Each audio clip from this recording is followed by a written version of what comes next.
A mí me gusta decir que JavaScript es las Islas Galápagos de la programación. Vos cada tanto, vos vas y es un ambiente que creció completamente aislado del mundo, entonces desarrolla sus propios biomas y vos ves repetirse la historia evolutiva de la programación una y otra vez.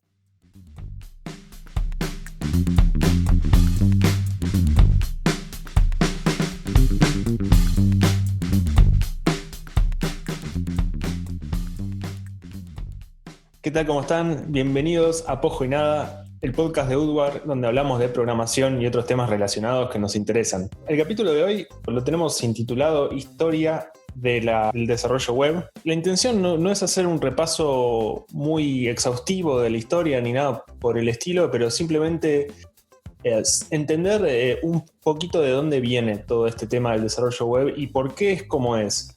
Y entender eso, entender los orígenes y entender los sucesos que se fueron dando y que fueron impactando, ayuda mucho a entender las limitaciones del desarrollo web de hoy en día, de dónde vienen, y también a comprender que esas limitaciones deberían ir desvaneciéndose de a poco a medida que esto evoluciona. O no, o quizás vamos a tener que lidiar con esas limitaciones de acá hasta el fin de los tiempos, pero bueno, por lo menos entendiéndolas, uno puede saber a qué se está enfrentando. Dicho esto, presento a mis compañeros. Estoy con Alf, estoy con Gisela, estoy con Nico. ¿Cómo están? Excelente.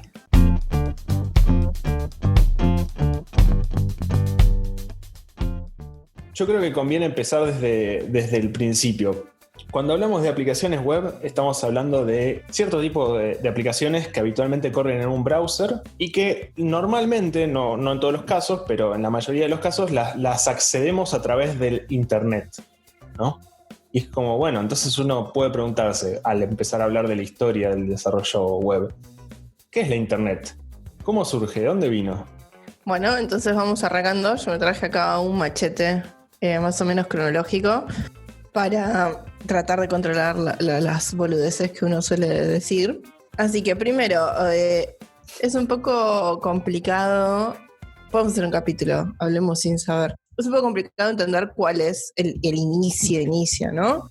Pero muchas fuentes que vas buscando coinciden de que más o menos lo ubican en la época de los 50, fines de la Guerra Fría. En particular, como que todo esto surge de claras paranoias para tratar de proteger información ante ciertos ataques y se empiezan a activar varios planes del gobierno, en particular en Estados Unidos. Y ahí surge esta agencia que se llama ARPA, que la idea es justamente investigar nuevas tecnologías con propósitos defensivos militares.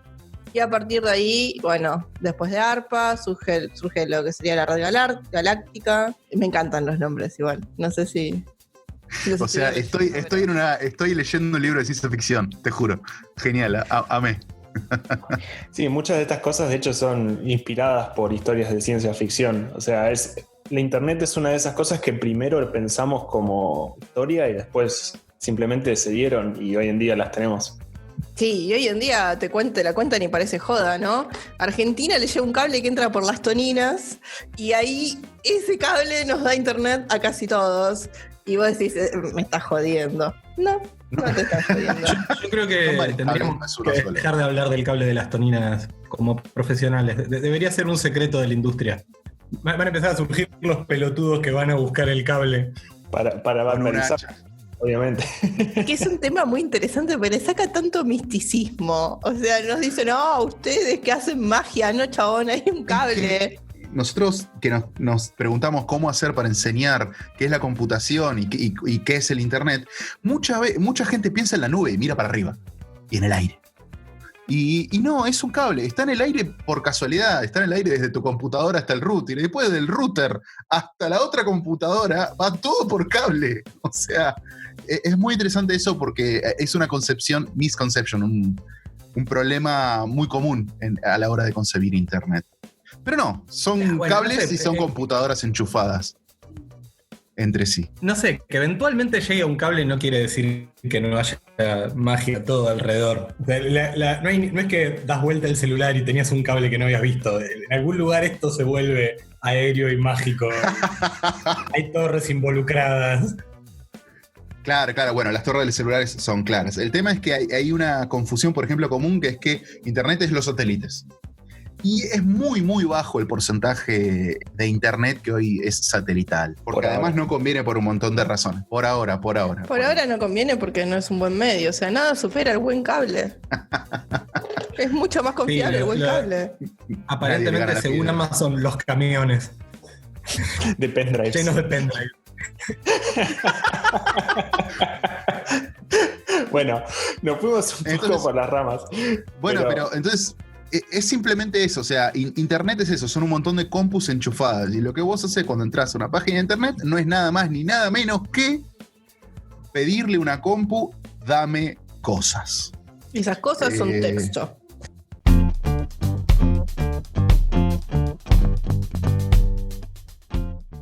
Claro, esas cosas son texto, son HTML, son texto, ¿cómo se llama? Para renderizar estáticamente, para mostrar alguna imagen, para mostrar algún título, algún párrafo. Pero también existe JavaScript, ¿no? O sea, le puedes pedir un JavaScript que básicamente es un programa que te corre en el navegador para dinámicamente hacer cosas. JavaScript, Java. ¿Por qué le habrán puesto JavaScript? Se llama JavaScript, ¿no? Si no tiene nada que ver con Java. O sea, Java y JavaScript o Java y JavaScript no son muy parecidos. A Doy no le gusta decir que Java es a JavaScript como el reggae al reggaetón.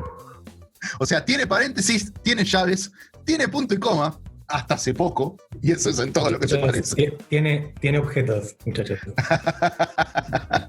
Sí, ¿cierto? ¿De qué año estamos hablando? Estamos hablando del año 90 y pico, creo que 94, 95. En ese momento, la programación orientada a objetos era algo, no sé si novedoso. Había pocos representantes de la programación orientada a objetos y uno de los más importantes era Java, ¿no? Java.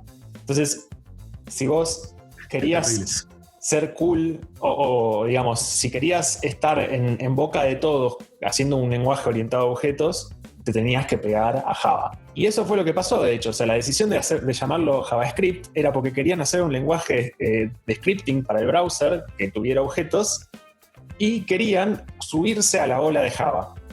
Esa es la razón por la cual se llama JavaScript. Lo cual me parece increíble y que también da cuenta de lo que es, insisto, que es la evolución súper accidentada y súper extraña de la web. Que hoy en día tengamos un lenguaje tan importante cuyo nombre haya surgido para subirse a la ola, es como, no sé, a mí me encanta. Y surge como un pequeño lenguaje de scripting que al principio se empezó a usar para hacer pequeños comportamientos dinámicos en el browser. O sea, la idea seguía siendo que la mayoría de las cosas que uno hacía en web era distribuir contenido. Y este lenguaje de scripting solamente estaba ahí para, si querías tener un pequeño contenido que cambiara, algo muy... Nada demasiado dinámico. Originalmente se podía, con JavaScript podías hacer pedidos tipo Ajax o algo así, originalmente. O sea, al principio creo que no. Después del 2000.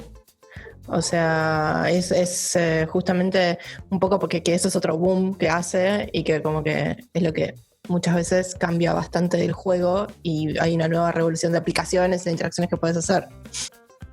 Sí, Ajax es Asynchronous JavaScript and XML, porque al principio que sería JavaScript asíncrono con XML. O es un equipo muy conocido de fútbol. Sí, o un guerrero griego que peleó muchas cosas, es Ajax. Pero bueno, en este contexto que estamos hablando es básicamente el nombre que se le dio cuando se empezaron a hacer llamadas por JavaScript para pedir contenido de la web y actualizar la página, una partecita de la página, que esa fue una novedad también que se introdujo en un momento. Vos no actualizás toda tu página cuando querés cambiar un contenido, sino que simplemente haces un pedido a tu servidor, obtenés la parte que cambió y la renderizás. Los primeros pedidos a Ajax, de hecho, también devolvían HTML. Y lo que hacía el JavaScript era reemplazar una parte de HTML por otra. Esa fue la primera implementación. Uno de los problemas que hubo desde el comienzo es que JavaScript no era un estándar. JavaScript fue algo que primero se agregó como una idea en un browser, que creo que fue Netscape, el primero que lo tuvo. Entonces, bueno, como teníamos ese problema de que JavaScript no era una cosa única, teníamos Internet Explorer, teníamos Netscape, cada uno tenía su propio JavaScript. Surgieron cosas como jQuery, que jQuery lo que hacía era básicamente hacer, entre comillas, fácil un montón de cosas que hacer entre los distintos navegadores era imposible. Y por un tiempo, y cuando estamos hablando de un tiempo, estamos hablando de fácil 10 años, todo sitio web que tenía mucho JavaScript tenía jQuery. Igualmente lo que terminó pasando con todo esto es que rápidamente llegamos a los límites de HTML, JavaScript. Había ciertas cosas, como era un lenguaje de scripting y en un principio nadie se había preocupado por hacerlo funcionar rápido, muchas aplicaciones de tiempo real o muy interactivas no se podían hacer. Entonces surgieron cosas como Flash, Flex, las applets, ActiveX. No sé si se acuerdan de esas cosas, creo que la más conocida es Flash. Pero Que por cierto, a fin de año muere. Que por cierto, a fines de este año muere. Lo vengo escuchando hace como 5 años eso, chicos. Está muriendo, me da una pena enorme. Yo trabajé un tiempo con Flex y la verdad, hoy trabajo con JavaScript y JavaScript no está a la altura de Flex. Lo tuve que dejar de usar porque claramente se murió, se extinguió, no lo voy a seguir usando. Pero extraño muchísimo las herramientas, el lenguaje y las posibilidades que te daba. Sí, ActionScript 3 es lo que tipo... Extraño mucho cómo sus objetos no se iban cuando se agarraban de las manos entre ellos. Abrite una consola para ver cómo el Chrome te va comiendo la RAM mientras vamos hablando. O sea, yo estoy en un proyecto que tengo que reiniciar todos los días el browser porque me comió 4 GB. Dejate de joder. No, muchachos, tenemos que saber distinguir la nostalgia de los campos técnicos. No, de ninguna manera ActionScript fue tecnológicamente avanzado o interesante ni para su época. O sea, hizo cosas que no se podían hacer de otro modo, ganó una carrera armamentista en su momento y luego no saltó a los celulares. En el momento en el que no pasó a los celulares, la tecnología se condenó. No hay forma de defender ninguna de las implementaciones. Y además, la mayoría de las otras, entre comillas, tecnologías web que había en el momento tenían alternativas para hacer eso que se hacía. Muchos de nosotros terminamos laburando con Flex, terminamos haciendo plugins de ActionScript para cosas que se conectaban con plataformas, pero ya iba en contra de todo lo que fue Internet, la aplicación contenida encapsulada que no se podía crawlear con Google fue también una cosa súper áspera en su momento.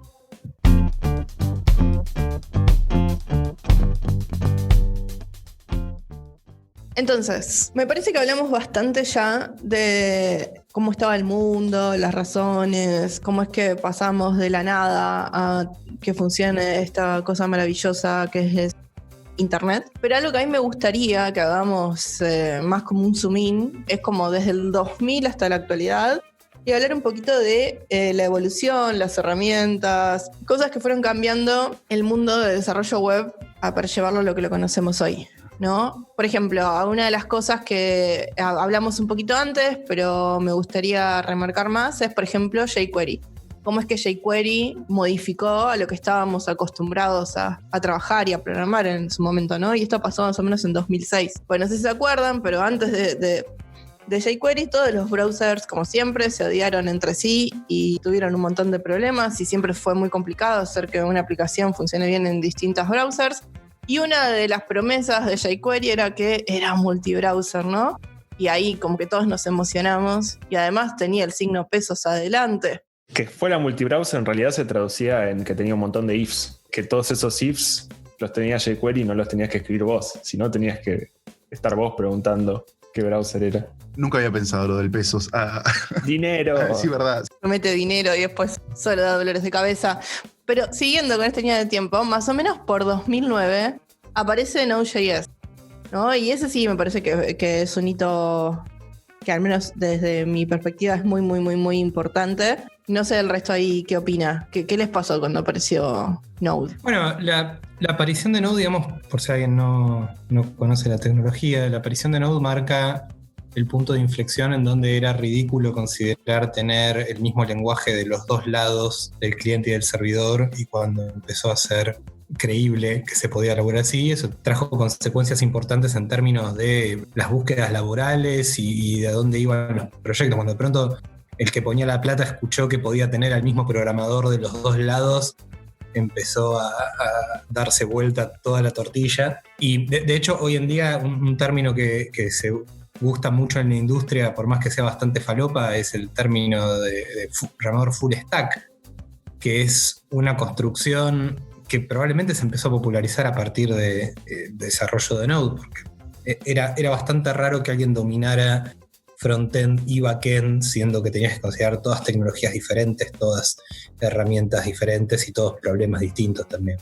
Sí, no es que no existían igual los full stack antes, pero es cierto que después de la llegada de Node se volvió como algo muchísimo más accesible y sobre todo para las personas, me parece que justamente hacen las búsquedas laborales y todo eso. Es como que de repente no tenían que buscar. Las búsquedas laborales siempre fueron por lenguaje en general. En el caso de Node.js tenías esa ventaja. Podías buscar un único lenguaje y decir full stack JavaScript, por ejemplo. En cambio, si querías buscar un full stack, antes tenía que ser full stack JavaScript, todo lo que sea.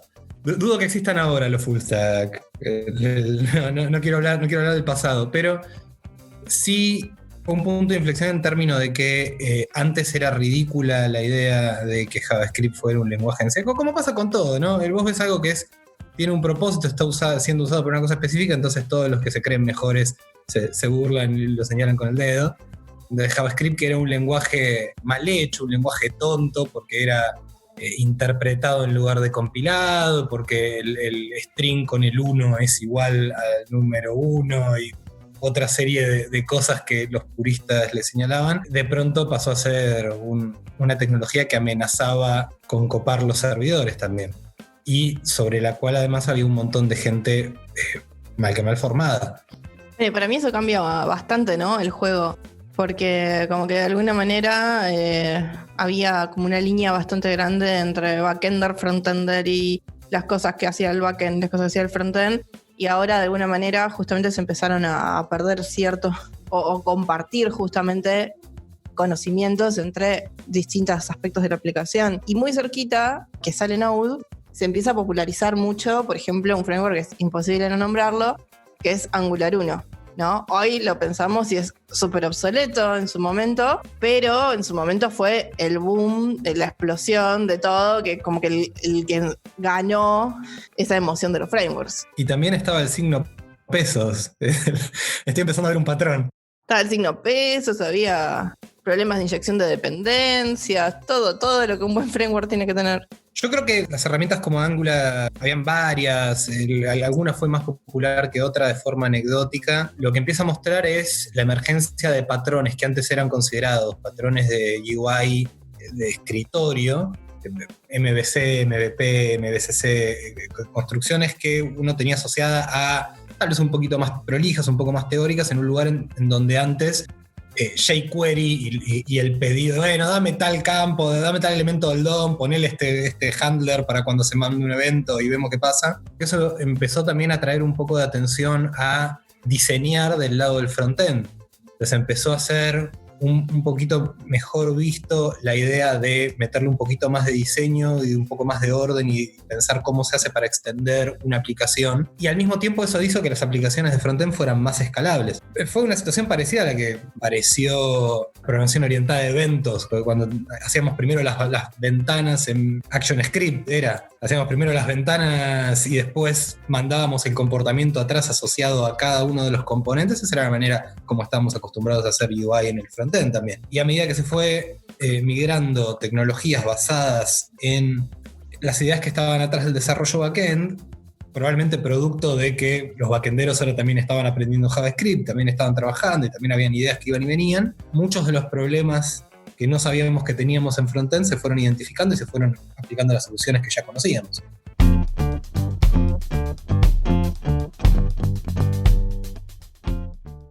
Bueno, y muy cerquita a Angular aparece Bootstrap, que ahora mucha gente lo odia, pero en su momento yo lo que recuerdo es que cambió y ayudó mucho a lo que estábamos acostumbrados a la época. Es como el jQuery de su momento, ¿no? Es como yo antes tenía que arreglar todos los problemas multibrowser a mano y ponerlos if yo, jQuery los ponían ellos, qué maravillosa la gente que programó jQuery. Con Bootstrap lo que pasó es que, bueno, Twitter liberó justamente ciertas reglas que nos ayudan a dar mejores estilos, etc. Logró que todas las aplicaciones parezcan Twitter. Nos dio un sistema de grillas, podrá ser precario, pero nos dio uno de los primeros sistemas de grillas. Le tengo respeto a Bootstrap. Sí, yo diría que Bootstrap, su principal aporte fue hacer que CSS no fuera una cosa inentendible y inescrutable, en donde tenías que entender de un montón de reglas absurdas. Bueno, no digamos absurdas, pero un montón de reglas oscuras. Y en cambio con Bootstrap era todo muchísimo más sencillo. Yo me acuerdo que la página de documentación de Bootstrap la podías leer en una tarde, entendías todo lo que necesitabas. Y otra cosa que hacía era que por defecto te daba construcciones responsive que podías usar para hacer sitios web responsive, que para el año que salió Bootstrap era una cosa importante, digamos. Creo que Bootstrap principalmente fue deprecado por Flex y otros avances por CSS3. Sí, también porque el responsive que daba en teoría, que no era un responsive de verdad, etcétera, pero o sea, me gusta marcarlo como que para mí sí marcó bastante lo que siguió y bueno, nos ayudó a empezar a darle entidad a este problema que era justamente, desafío, le dicen la gente de New Age. Uno no tiene problemas, sino que tiene desafíos. Que es justamente cómo presentar la información de forma ordenada y clara y multidispositivos. Más o menos también por 2012, acá en esta línea de tiempo que encontré por internet, me dice que empieza a aparecer Webpack. Mira, yo pensé que era mucho más moderno. Pero bueno, parece que andan dando vueltas de 2012. ¿Y qué hacía Webpack? ¿Qué hace Webpack? ¿Qué hace Webpack? Todavía lo tenemos adentro. ¿Qué no hace Webpack? Sería mi pregunta. Tenemos esa tendencia a tratar de crear un Leviatán que nos arregle todos los problemas juntos. Caemos una y otra vez en la mentira de que con un archivito de configuración podés configurar todo y reinventamos los beans una y otra vez y cometemos siempre los mismos errores. De hecho, yo diría que Webpack para mí es el Maven de JavaScript hoy por hoy. Todas las tecnologías van a la misma tecnología, todas fluyen en la misma dirección. Si les da suficiente tiempo y recursos, todas terminan siendo... ¿Cómo se llamaba la que inyectaba dependencias y luego explotó en Java? Spring, gracias. Siempre tengo que hablarlo con el psicólogo, pero siempre lo bloqueo. En realidad se llamaba Spring Beans, pero bueno, no importa. Eso solamente los verdaderos javeros sabrán la diferencia entre si estoy hablando de todo Spring o no, pero cuando usted menciona eso, es Spring. La cuestión es que eso es como la sopa, el puchero, el asado. Si le das suficiente tiempo, son la misma comida. Le seguís poniendo cosas cuando te querés acordar. Bueno, y muy, muy, muy cerquita a todo esto, también en 2012, hace su aparición TypeScript. Hay que entender también que la tarea de TypeScript era complicada. Venía a tipar JavaScript, que era el lenguaje más caótico, por decirlo de una manera, por lo menos de los lenguajes mainstream. Yo honestamente, la verdad es que se nota que TypeScript está muchísimo más maduro ahora que seguramente lo que fue en 2012, ¿no? Pero la verdad es que como que surgen varias cosas en paralelo y ahí como para un brevísimo aporte.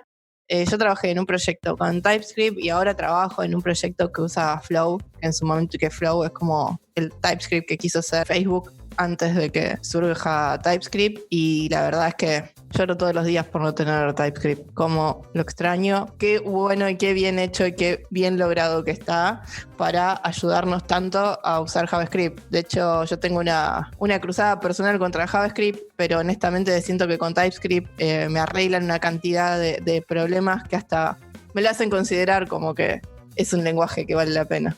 Nico no quiere decir nada al respecto de estas fuertes declaraciones que estoy haciendo. A la fecha de grabar esto tenemos 4 tickets abiertos en el compilador de TypeScript. El compilador de TypeScript se está rompiendo en algunos de nuestros proyectos que tenemos abiertos ahora y la gente es realmente muy copada. Los tipos que laburan se meten y se involucran y tratan de sacar los tickets enseguida. Son proactivos, escuchan a la comunidad, hacen cosas, y eso que tienen una de las comunidades más hostiles que yo haya visto, porque tenés por un lado todos los programadores de JavaScript quieren que el lenguaje se mantenga dinámico, o sea, no quieren TypeScript, quieren JavaScript, quieren un lenguaje dinámico sin tipado, y por el otro lado tienen todos los que quieren que sea Scala.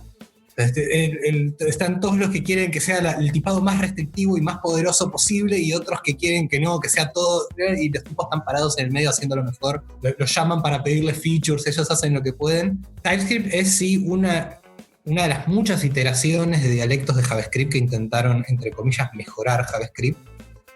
No es ni en pedo la primera iteración de JavaScript tipado que hay, Sin embargo, sí es de las más exitosas, probablemente por la plata y el tiempo que tiene puesto encima.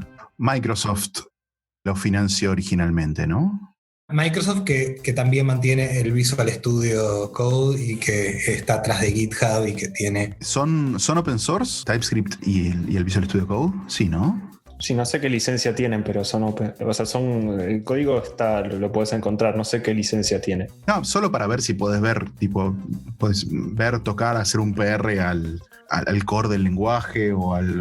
El core del lenguaje está en GitHub. Vos haces un pull request, haces un request de issue como cualquier proyecto. Es que eso también es una forma muy piola de no solamente de interactuar con la comunidad, sino de traer a colación que a veces piden boludeces.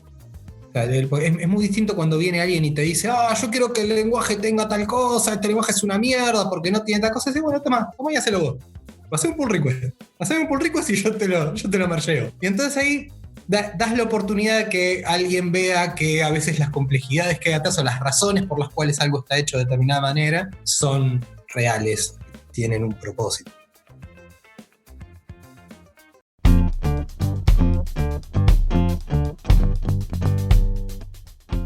Bueno, y siguiendo con nuestra línea de tiempo, acá yo creo que ya se nos pone bastante más interesante. En 2013, que yo no sabía que eran exactamente del mismo año, eran bastante cercanos, aparecen tanto React como Vue. Dos frameworks que hoy en día se usan muchísimo, ¿no? Bueno, React en realidad es una librería, no llega a categoría de framework. Para mi chiste boludo del día, siempre leí Vue como Vue. No fue hasta hace tipo 2 meses. Boludo, es Vue. ¡Qué bueno!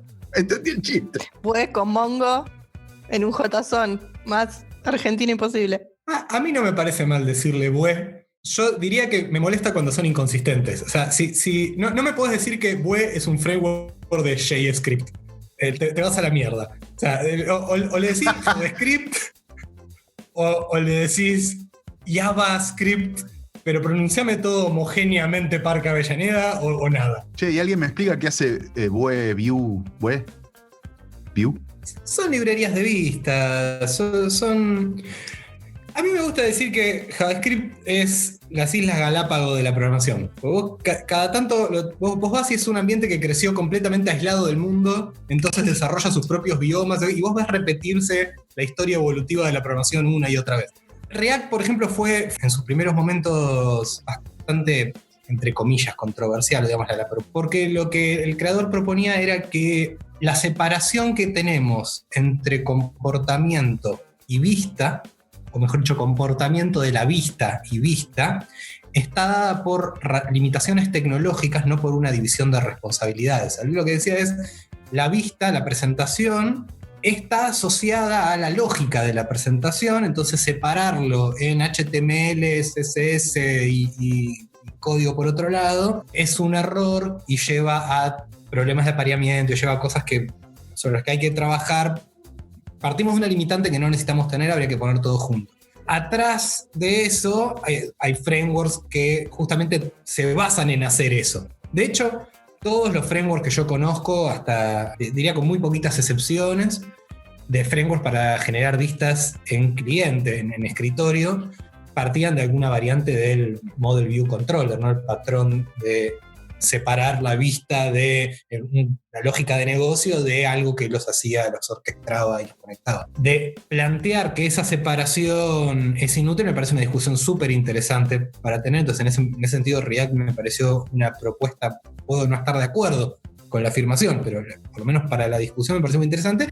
Y atrás, una ola de tecnologías que tratan de trasladar lo que ya sabíamos hacer en vistas de escritorio a la web. Con lo cual aparecen un montón de librerías que hacen eso. Son librerías, no frameworks, como dice Giselle. O sea, no te proponen una forma de trabajar, sino que te dan una batería de herramientas para que vos uses. Y son básicamente opciones para cómo poder construir ventanas, para cómo poder construir componentes y controlar el DOM. Sí, creo que el principal aporte de React fue el Virtual DOM, tener un árbol de componentes de interfaz de usuario que esté un poquito desvinculado del árbol de del Domain Object Model del browser, que es un quilombo. Entonces esto te permite abstraerte un poquito más, creo que. Bueno, y después acá ya todo se pone más vertiginoso. Yo me voy a tomar una licencia poética y saltar un par de cosas que están mencionadas en la página que estoy siguiendo de la historia. A mi criterio no me parecen tan interesantes. Y agregar alguna otra, o sea, a mí me parece que hoy por hoy, por ejemplo, acá menciona que en mayo de 2017 sale Puppeteer. No sé si Puppeteer es algo que yo mencionaría en particular, pero sí me parece interesante hablar de todos estos frameworks que nos ayudan a hacer test end-to-end de manera mucho más sencilla, ¿no? Como Cypress, como Testcafé, como que para mí representa justamente esa aparición que nos ayuda a testear nuestras aplicaciones punta a punta, haciendo esos tests que quizás nos traen tantos dolores de cabeza como son los de integración. Bueno, y más o menos por ahí también aparece Redux, que justamente se complementa. Acá yo voy a caer en la polémica de nuevo, ¿no? Redux en teoría vos lo puedes usar con cualquier framework y justamente lo que quiere arreglarte es el manejo de estado. Yo no sé si alguna vez vi Redux no usado con algo como React, justamente porque se complementan muy bien y me parece que surgieron juntos. Acá quizás no sé si Nico o Pablo, que tienen más experiencia en el tema. Redux está basado en Elm, que era un lenguaje de propósito específico, funcional. Básicamente planteaba un ciclo, o sea, como se decía en funcional, pensás la aplicación como una iteración de estados, no tenés efecto, no puedes modificar el estado, entonces lo que pensás es una sucesión de transiciones de estado, y luego lo que hacía era tener un único estado global para toda la aplicación y trasladar ese estado a los distintos componentes cuando los necesitaba, con la ayuda de una serie de construcciones. De ahí tomamos que todas las aplicaciones tienen que hacerse con un estado global, por alguna razón, y decidimos aplicar un mecanismo que a mí no me encanta para obtenerlo en lugar de hacer algunas cosas más sencillas, y muchas veces la decisión de hacer eso sí creo viene de la mano de React. React y Redux van bastante de la mano porque React tiene ese problema. React es una construcción en cascada, las distintas partes de React se van dibujando contenidas una dentro de la otra, entonces decidir qué parte de la aplicación actualizar es una porción muy importante de optimizar tu página, con lo cual con Redux vos podés combinarlo para que un cambio de estado de determinada naturaleza gatille un cambio solamente en una porción. En papel se llevan bien, en la práctica yo no soy muy amigo de esa idea, me gusta mucho la programación funcional, me gusta mucho la idea como concepto, pero la idea de trasladar todos los estados a un estado global me parece que no calza con todos los modelos, creo que nos fanatizamos, fuimos muy rápido por eso, pero hoy es bastante popular. Sí, en mi caso en particular yo creo que no lo he visto tampoco usado en muchas aplicaciones que no sean hechas con React, pero también porque Redux es básicamente la implementación de una arquitectura que propuso Facebook cuando tenía sus aplicaciones React. Ellos te dicen, te damos esto que es una librería, no es un framework. La idea es que como te estaban dando una librería y no un framework, la manera que tuvieron de proponerte una manera de estructurar tu aplicación fue a través de la arquitectura Flux, que llamaron en su momento, y una implementación fue Redux. Yo estoy con Nico de que en teoría está muy bueno y tengo entendido que si uno sigue los guidelines de Redux, todo eso terminas con una arquitectura en general bastante robusta y difícil de romper y en general fácil de testear y muchas cosas que uno busca. Pero en la práctica lo que tiene es un boilerplate enorme y una cantidad de cosas repetitivas que cuesta un poquito acostumbrarse y que creo que la sensación que uno tiene es que le falta una vuelta de tuerca para llegar a hacer algo realmente unívocamente mejor. De las últimas cosas que tengo acá marcadas, por ejemplo, acá marca que en 2016 aparece Storybook. Me parece interesante justamente pensar que nos dimos cuenta que la vista era algo tan complejo en sí mismo que ya incluso tenemos como aplicaciones que proveen documentación y ejemplos, etcétera, de cómo usar nuestros propios componentes, ¿no? Como que ya de alguna manera eso arraigamos tanto el hecho de que cada uno debería de generar su propia librería de componentes que hasta usamos este tipo de herramientas para mostrar y contar estas historias para que cada uno sepa cómo deberían de usarse los componentes de nuestras aplicaciones, qué interacciones admiten, cómo se ven, etcétera.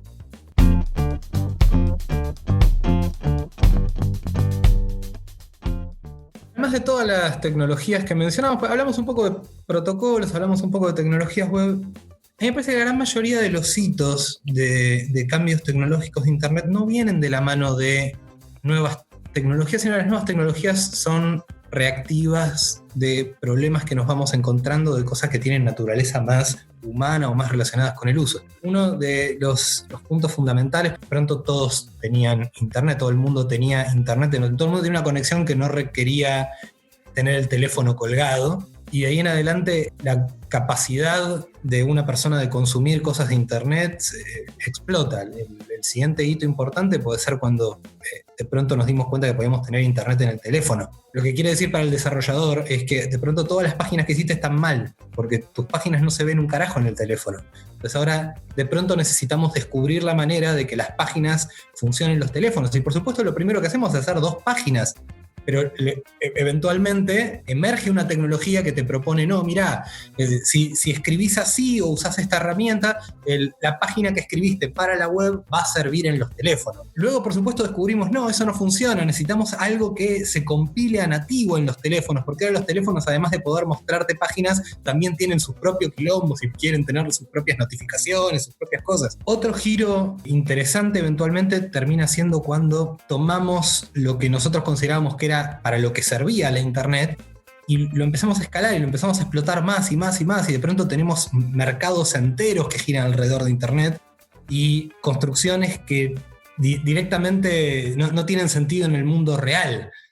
Tenemos monedas que no existen y tenemos la necesidad de minarlas y tenemos la necesidad de comunicarnos con entidades que no están ahí, hacer que las aplicaciones que inventamos se comuniquen entre ellas, y todo eso acarrea cambios de tecnología.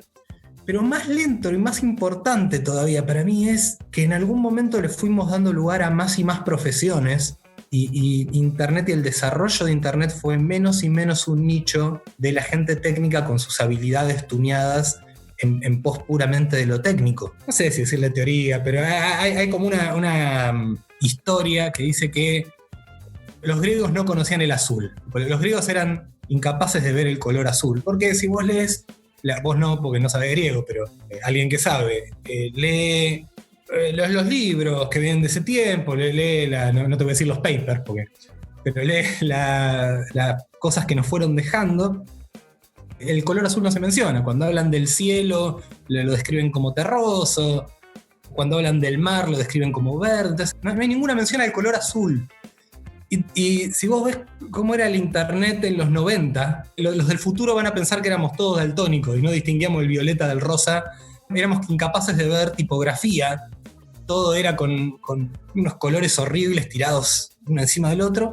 Y eventualmente lo que pasó fue que el diseño gráfico se fue convirtiendo en una parte que es cada vez más trascendental. Una página lenta no es tan grave como una página fea. Una página que hoy no te hace giladas del estilo, bueno, voy a precargarte los comentarios para que tu tiempo de respuesta, por más que lo que te estoy mostrando sea falopa, que sean rectángulos en blanco, pero que vos veas que hubo un feedback. Es una página que está mal hecha, no está en los estándares que tenemos hoy, y eso es producto de que... O por ejemplo te agregan animaciones para que vos no te pongas tan ansioso justamente con estas cosas, ¿no? Te mienten, te ponen un GIF que dice buscando las mejores opciones, buscando los mejores precios, y es un GIF, es mentira, solamente para que vos te quedes tranquilo y no veas la página frisada. Y eso es producto de haber involucrado más y más roles, más y más gente, que de pronto hubieran más votos. Entonces, de pronto, construir páginas web no es solamente una cuestión de aspecto técnico, de hay que hacer que esto funcione y que funcione rápido. De pronto también tiene que ser lindo y tiene que ser prolijo y tiene que ser mantenible o legible para gente que no necesariamente toca código. Hay muchas más manos y también cada vez hay gradualmente más tendencia a que se puedan construir páginas y herramientas sin necesidad de programar. Hoy podés ver en cualquier publicidad de YouTube, podés ver alguna herramienta que te promete que te va a construir tu sitio web sin tirar una línea de código, y funcionalidades complejas, mecánicas de compra, abstracciones de más alto nivel, que de alguna manera también hace que uno se replantee cuál es el rol de un desarrollador web hoy. No puede ser que hoy el día a día de un desarrollador sea programar carrito de compra. Eso un poco ya está resuelto. Entonces hace que uno se tenga que replantear cómo hace las cosas y le da tiempo a pensar reiteraciones de tecnologías y de ideas. Si tuvieran que especular a dónde va la Internet, ya hablamos de dónde viene. ¿Cuál va a ser el siguiente giro? Que no les pido que se vayan a hacer futurismo, ¿no? Si no, siempre terminamos como lo supersónico, pero ¿cuál les parece que va a ser el siguiente giro que va a tener el desarrollo web? Si yo tengo que adivinar, no muy lejos, ¿no? Bastante cercano. Para mí la joda viene con la onda de las Progressive Web Apps y justamente que cada vez tenés que, ser más inclusivos con las tecnologías que tenemos. Y buscar darle una vuelta de rosca más a la web y con todas estas ideas de Grateful Degradation, etcétera, donde vos provees distintas experiencias según el dispositivo que te está usando y deberían de poder usar tu página web desde con un celular, un feature phone, un no sé qué, hasta con el último modelo más avanzado de browser, etc. Para mí, me parece que viene más por ese lado. Y también hay una vuelta a los inicios, oliéndose, de justamente pasamos de tener toda la renderización de las aplicaciones en el backend. Después era en el cliente, iba por el cliente, y después nos dimos cuenta que un poquito en un lado, otro poquito en un lado. Como que a mí me parece que lo más interesante justamente pasa en esta escala de grises, como que no quiero que pase o todo en el cliente o todo en el servidor. Me gusta que las cosas pasen en el medio y estar preparados para mí va por ahí. A mí algo que me toca de cerca, que no sé si es lo más importante que se viene, pero que es lo que yo estoy viendo, por lo menos en mi trabajo, es para hacer aplicaciones altamente interactivas o videojuegos o cosas por el estilo, una vuelta al código, no voy a decir de más bajo nivel, pero sí la compilación a código máquina, digamos, que compilan a WebAssembly y cosas así, con los problemas que va a acarrear eso. A mí me gustaría hacer que realmente más gente tenga internet. Me cuesta un poco pensar el futuro de internet para mí, no sé si es o si será, para mí debería ser más inclusivo, como decía Gise. Gise hablaba, creo que de algo un poco más técnico de que, bueno, una forma de hacer que las apps sean más inclusivas es que requieran menos consumo de internet, por ejemplo, haciendo una Progressive Web App, o que funcionen offline directamente. Y también garantizar como cierto acceso a esa información que hoy por hoy, afortunadamente, los celulares lo han hecho llegar. O sea, hoy por hoy podemos decir que una gran mayoría de hogares, en Argentina al menos, tienen internet y tienen una computadora sencillamente por el celular, y no con las ventajas que tiene una computadora ni con las diferencias con el teléfono, que quizás es para otro capítulo eso. Pero sí internet, y esa llegada a un internet más popularizado es una forma de reducir la brecha que hoy hay. Para mí es para el otro lado. Para mí me parece bien como una solución, digamos, a corto plazo, hacer aplicaciones que requieren menos uso de internet, pero el punto justamente no es darle soporte estructural a la diferencia y la inequidad, sino darle internet a la gente. Solucionarla. Exactamente, exactamente. A eso me refiero. O sea, hay que llevarle internet a la gente. Claro. Del futuro encárguense ustedes. Yo creo que sí va a pasar en términos de... No que se va a arreglar el mundo, eso no creo que se vaya a pasar. Pero sí creo que a medida que las aplicaciones mejoran, a medida que vamos moviéndonos más a cosas más mobile, lo que termina pasando es que la necesidad de una computadora disminuye.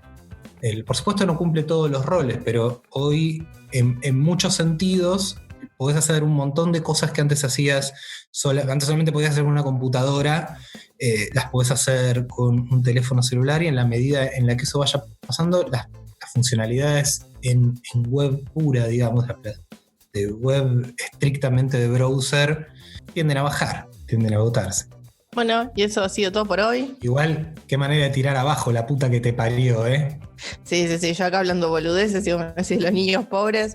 No, sí. Pero es un buen comentario, me parece. Es un gran comentario igual.